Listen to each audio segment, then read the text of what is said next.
And now to breaking news overnight from the Middle East. Palestinian militants fought with the Israeli soldiers in the West Bank city of Jenin after Israel's biggest military assault in the area in decades. At least 8 Palestinians are dead and dozens are injured. Israel calls it an anti-terror operation. Ramy Inocencio has more from London. Ramy, good morning. Good morning, Christina. Yeah, Israel's army first struck the northern West Bank city of Jenin with multiple drones and then entered with hundreds, if not close to 2,000 troops. They targeted a building they said served as a command center for Palestinian militants and said the raid was a counterterrorism effort in a city that they now call a hornet's nest for terrorists. Now, this all started around 1 a.m. and set off gun battles that went on after sunrise. Israel's army also bulldozed roads, apparently to make sure there were no hidden roadside bombs in them. The number of dead is expected to rise, though. That is from the Palestinian Authority's health ministry. Separately, another Palestinian was killed by Israeli troops while protesting the Jenin raid there. Now, the Palestinian Authority says Israel has committed a new war crime. Israel's air defense systems are on alert right now for possible retaliation. Ed. Ramy, thank you. The Israeli military has launched a full-scale military attack on the refugee camp located in Jenin, northwest of the West Bank. Let's get right to the story. From the New York Times, Isabel Kershner reports that Israel launched its most intense airstrikes on the occupied West Bank in nearly 2 decades on Monday and sent hundreds of ground troops into the narrow streets and alleys of the crowded Jenin refugee camp, saying it was trying to root out armed militants after a year of escalating violence there. And this is a tactic by Israel and Palestine. Now, Palestinians living with the militants anyway, is what the militants will react because Palestinians don't have a military. So the militants acts like the military itself. They'll send like a rocket-propelled grenade into an Israeli settlement camp or into the city, like in Haifa. And the Israeli military, under the orders of government, will overreact. In other words, just destroy the whole neighborhood and say, we're just protecting ourselves. While, on the other hand, committing international war crimes in the process. And that's what's happening here. The Israeli military said the operation began shortly after 1 a.m. and included several missiles fired by drones. Now imagine, in a refugee camp encircled by Israeli military, and missiles are being fired into it. Missiles. This is why I talk about the overreaction, because it gives them an opportunity to kill these people. They're trying to root them out anyway. And this is all in reaction to one of the most right-wing governments in Israel's history, and that's saying something, and who have expanded on the settlements. That's coming from the Knesset, the orders of the Knesset, which is the Israeli version of U.S. Congress. So you have a full-on authority of this right-wing government, a full approval of expansion of settlements on top of Palestinian land. And then you get a reaction from the Palestinians, and then they overreact. And that's what's happening here. Military officials said the operation was focused on militant targets in a refugee camp, which everything is a militant target to them, an area of less than a quarter of a square mile abutting the city of Jenin with about 17,000 residents. So they're shooting missiles at residents of 17,000 people in a small quarter of a square mile, just shooting fish in a barrel. At least 8 Palestinians were killed, according to the Palestinian Health Ministry. The camp is a war zone in the full meaning of the word, Mohammed Shaghi, a member of the local committee that helps administer the camp, said after the operation began on Monday. He did it at 1 a.m., knowing people would be sleeping. The military said a drone attack struck a joint operations center used by militants of a group known as the Jenin Brigade in the refugee camp, and that Israeli forces also targeted a facility for weapons production and explosive device storage. What, a school? Just say everywhere is a militant facility. Gunfire echoed through the camp. Israeli troops and armored vehicles went in. See what I mean? Overreaction. And the military said they had located and confiscated caches of weapons, hundreds of explosive devices, and an improvised rocket launcher. The Israeli government that took office 6 months ago is the most right-wing in the country's history, with ultra-nationalist ministers who oppose any talks with Palestinian leaders, and has promised both expanded Jewish settlements in occupied territory and a tougher response to violence, which is what we're seeing here. The Palestinian Authority, weakened and viewed as corrupt by many Palestinians, has all but abandoned any effort to police the hotbeds of militancy in the northern West Bank, leaving helpless residents caught in the middle. The drone strikes are far more limited than the aerial attacks Israel has made on Gaza, but Israel has not used this level of air power against West Bank militants since the second Palestinian uprising against Israeli rule in the early 2000s. Though the recent violence in the West Bank, included the Jenin camp, has not reached the intensity of that earlier conflict, there are growing fears that the recent tit-for-tat attacks could spiral out of control. Mr. Shaghi said the residents had feared a large-scale incursion by the Israeli military, but had not expected something so violent. The occupation army is vindictively targeting us, he said. People are terrified, he added. Like I said, everyone's a terrorist threat. Every business or house will be seen as a militant facility. And Israel could just go to the international theater and claim we're defending ourselves. And all these Israeli allies, especially the United States, the whore of Israel, as well as the coalition partners like Germany, Great Britain, France, Canada, they'll all agree. And so there is no protection for the Palestinians, for the exception of maybe, moderates, libertarians, and left-wing protesters here in the States.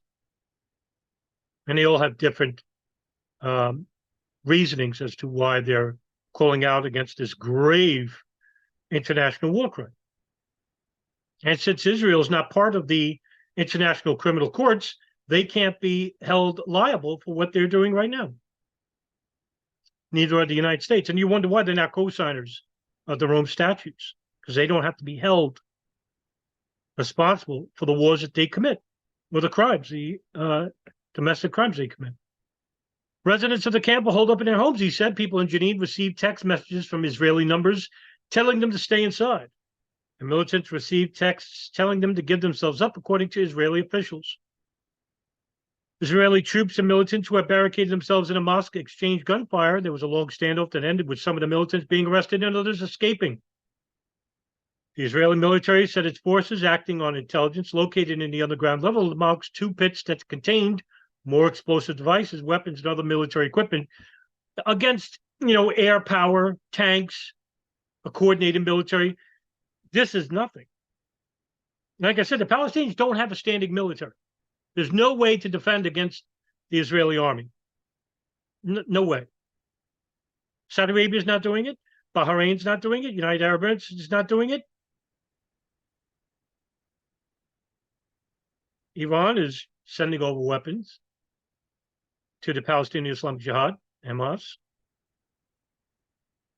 They have a common enemy. And usually the victims in war are usually civilians, always, whether it's Israelis, Palestinians.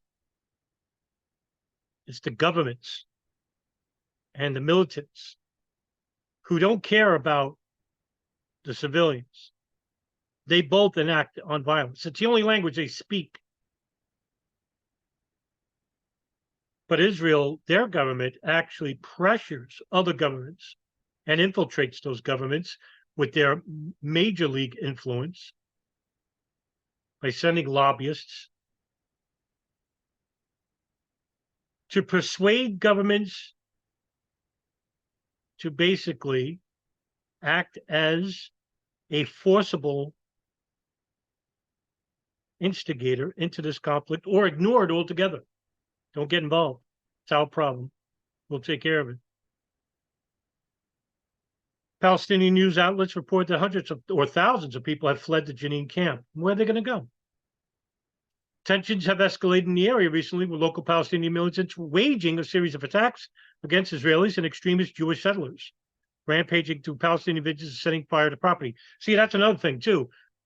We've had, in the last couple of months, this year so far, Jewish settlers. These are radical, JDL types, Kahanists, they're called, that follow the doctrines of the late Rabbi Meir Kahana, who was killed here in New York in 1990 by an Islamic militant named El Sayed Nosser, the first known terrorist attack in the United States.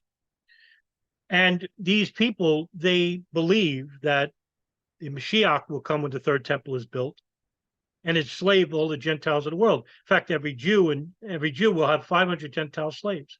This is the warped thinking, no different than, say, evangelical Christians or Wahhabis, Islam, Wahhabi militants. They all think they're selected and that everyone else is going to be a slave or die. It's just backwards thinking. But these Jewish settlers are going around sending fires to Palestinian homes and cars and property. And the Israeli military, intervene haphazardly, liberally, but they have free reign to do whatever they want. The killing last month of 4 Israeli civilians outside of West Bank Jewish settlement by 2 gunmen from the Islamist militant group Hamas increased pressure on the Israeli government to take tougher military action against Palestinians in the northern West Bank, though that attack was not linked to militants from Jenin. By the way, the creation of Hamas was facilitated by the Israeli IDF so that they could have a conflict with the PLO, the Palestinian Liberation Organization, under the late Yasser Arafat. And the Israeli IDF later came out and said it was a mistake to do that because we created a Frankenstein monster. Well, what'd you expect? What'd you expect? The Jenin area has a decades-long history as a bastion of armed struggle against Israeli rule. Its location in hilly terrain, its relative distance from the centers of Palestinian power, and influence of Ramallah, East Jerusalem, and Gaza have nurtured its ethos of defiance and reputation for lawlessness. Israel estimates there are hundreds of armed Palestinians in the Jenin area. The city is a stronghold for Iran-backed Islamic Jihad group and Hamas, the Palestinian Authority's main rival, which controls Gaza. Israeli military officials say more than 50 shooting attacks have been carried out from the Jenin area against Israeli targets the past 6 months. Also, I want to bring up, too, the Israeli military has been shooting children. And I don't know how many children have died this year, but it's got to be over, I think, 20. And if, we're to basically conduct a thorough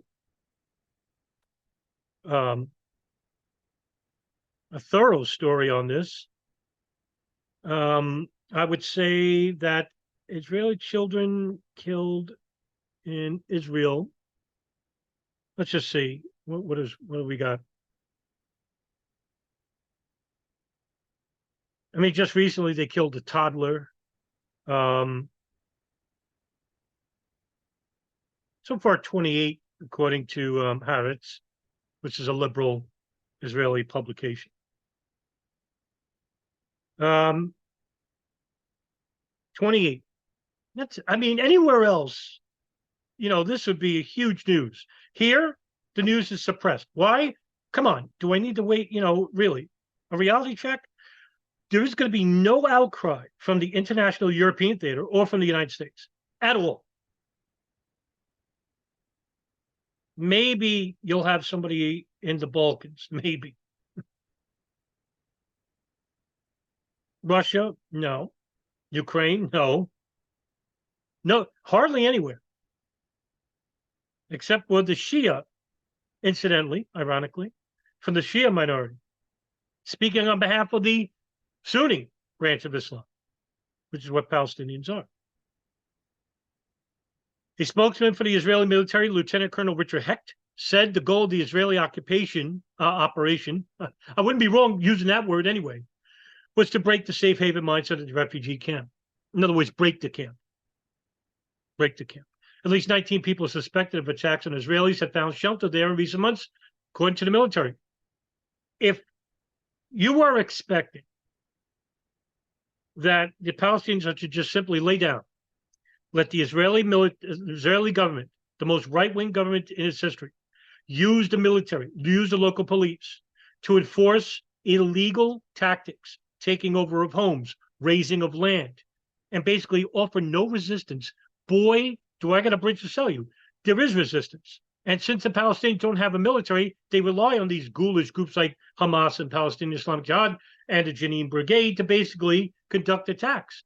And in response, the military, overreact, like I said before. That's what happens. That's been happening for the last, 80 years?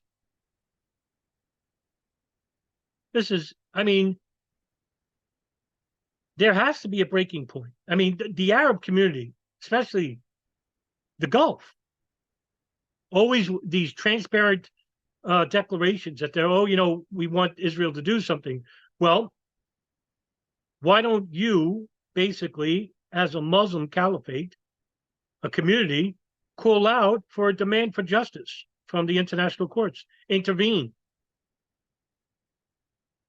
The United States, especially the people here, you guys have to care about human rights, unless you don't see Palestinians as human.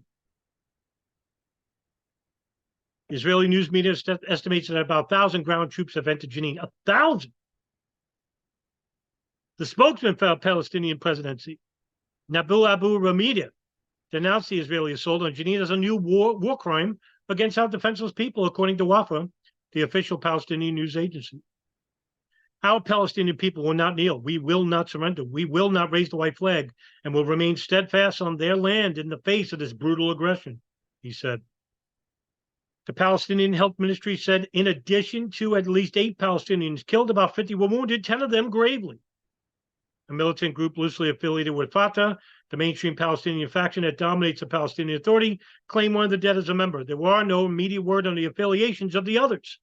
The chief spokesman for the Israeli military, Rear Admiral Daniel Hagari, said that as far as Israel could ascertain, those killed were all combatants, attributing that to what he described as the precision of the airstrikes and the minimal payload to the missiles used. This year has been one of the deadliest so far for Palestinians in the West Bank in more than a decade, with more than 140 deaths over the past 6 months. Most were killed in armed clashes during military raids, though some were bystanders. It has also been one of the deadliest years for Israelis in some time, with nearly 30 killed in Arab attacks. The military said the operation center it struck had served as the eyes and ears of militant groups, providing camera coverage across Jenin that allowed them to monitor Israeli troop movements, and that the surprise airstrikes at the opening of the assault constituted a significant tactical setback for the gunmen. Television images on Monday showed Israeli armored bulldozers tearing up roads in Jenin to search for roadside bombs and to neutralize tripwires that trigger for bombs, according to a military official. This is actually to make sure that ambulances don't take away the injured. They won't do that either, or outside help from other Palestinian areas.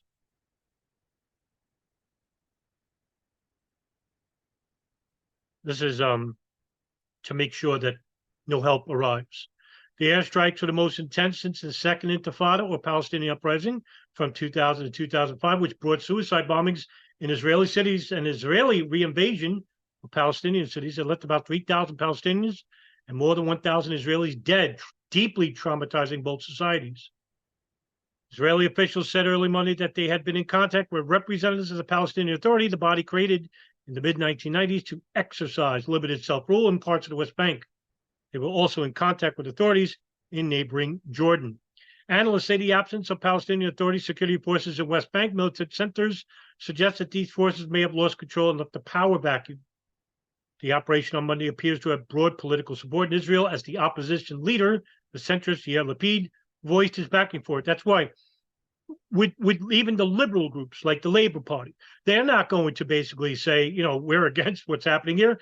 They're all on the same page. You have minor differences, domestic issues, but when it comes to Palestinians, no way. At least the Israeli Haredi, the religious minority in the country, they're voicing their disapproval. This is a justified step against a terror infrastructure on accurate and high quality intelligence, he wrote on Twitter. Tensions in the Jenin area heightened a week ago when a rocket was launched toward an Israeli community from the Jenin area. It exploded soon after it took off, according to the military video footage. And that's the end of the article. Look, these homemade rockets don't cause as much damage And one rocket attack means 1,000 by Israel. And look, I am not somebody who's anti-Israel or anti-Palestinian. I report the news as I see it, without bias, without prejudice, much like everything I do. And what I'm trying to do is get an uninfluenced point of view, one that's not influenced by religion or politics, right? Because we need level heads when it comes to issues like this, because it does affect everybody involved. And with the silence that comes with it, it's actually you're advocating for a war crime. And I think people need to speak out on it. More people do. Thanks to the Libertarian Institute, they are. In fact, they're the only ones who do. And there's a couple of few Twitter handles and online personalities that are doing it. So like Richard Medhurst and Sarah Watson and others that I follow on viral media. So we do have some voice, but we need more. And the more we have, the bigger voice that we have, we might be able to change something. All right, guys. Happy 4th of July. See you in the next video.